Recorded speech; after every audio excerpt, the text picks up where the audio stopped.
छगन भुजबळ यांचे सहाय्यक संतोष गायकवाड यांच्या मोबाईलवर आयकर विभाग अधिकारी असल्याचे सांगून 1 कोटी रुपयांची खंडणी मागणारा आरोपी क्राईम ब्रांच युनिट 1 च्या ताब्यात। याबाबत पोलिसांनी दिलेल्या माहितीनुसार सहाय्यक संतोष गायकवाड यांच्या मोबाईल फोनवर वेगवेगळ्या क्रमांकाने इन्कम टॅक्स अधिकारी आहे, तुमच्या साहेबांची त्र्यंबकेश्वर नाशिक फार्म हाऊसवर माल ठेवला आहे, तेथे अधिकाऱ्यांची रेड पडणार आहे, टीम मध्ये मी पण आहे, तुम्हाला मदत हवी असेल तर 1 कोटी रुपये द्यावे लागतील, अशा खंडणीची मागणी केल्याचा गुन्हा दाखल होताच क्राईम ब्रांच युनिट 1 चे पथकाने डमी व काही खरे पैसे देऊन नरेंद्र पुंडलिक सोनवणे यांच्याकडे दिले होते। क्राईम ब्रांच युनिट 1 च्या पथकाने आरोपीने बोलवलेल्या वेगवेगळ्या ठिकाणावर शोध घेत असताना आरोपी मी करंजळी येथील हॉटेलवर असल्याचे सांगितले।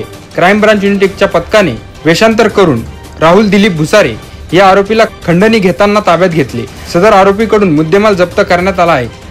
सदरची कामगिरी पोलीस आयुक्त संदीप कर्णिक, पोलीस उपायुक्त प्रशांत बच्चाव, सहाय्यक पोलीस आयुक्त संदीप मिटके यांच्या मार्गदर्शनाखाली क्राईम ब्रांच युनिट 1 कडील वरिष्ठ पोलीस निरीक्षक मधुकर कड, पोलीस उपनिरीक्षक चेतन श्रीवंत, पोलीस हवालदार रमेश कोळी, प्रदीप मसदे, महेश साळुंके, प्रशांत मरकड, विशाल काठे, देवीदास ठाकरे, योगराज गायकवाड, नाझिम खान पठाण, रोहिदास लिलके, पोलीस अंमलदार अप्पा पानवळ, नितीन जगताप, राहुल पालखेडे, अमोल कोष्टी तसेच पंचवटी पोलीस ठाण्याकडील पोलीस हवालदार संतोष जाधव आदींनी ही कारवाई केली आहे। एनसीएन न्यूज साठी प्रतिनिधी रोहन दानी, नाशिक।